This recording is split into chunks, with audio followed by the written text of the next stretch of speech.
In today's video, I'm going to teach you how to use Notion formulas to convert minutes to hours. First, open your browser and head to notion.com. If you're not already signed in, click Login. I'll use the Google option for a quick sign in. Choose your Google account to continue, and you'll land in your Notion workspace. Next, open the page or database you want to work with. I'm opening a task database so we can see the calculation update in context. Click into a task to view its properties. In my example, there's a number property called minutes that tracks how long a task took. Think of something like 90 for a task that took an hour and a half. Click the minutes property to confirm it's a number type and to take note of the exact property name. We'll reference that name in our formula in a moment. Now, to create the conversion, add a new property. Choose formula as the property type.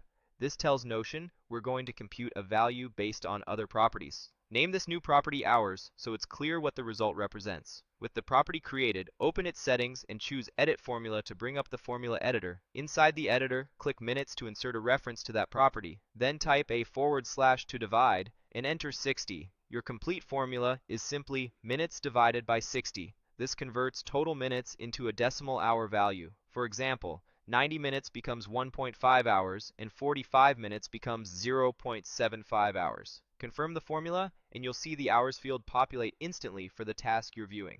If you're working in a database view, the hours column will now calculate automatically for every row that has a minutes value, saving you from doing any manual conversions. A couple of quick tips to make this even clearer. If you prefer a cleaner display, open the hours property settings and adjust the number format to show a set number of decimal places. 2 decimals usually works well for time, so 1.5 becomes 1.5 if you want consistent formatting. If you track large values in minutes, the same formula scales without any changes. And if your minutes property sometimes has empty values, the formula will simply stay blank for those entries. That's it. You've created a simple, reliable conversion from minutes to hours using a Notion formula.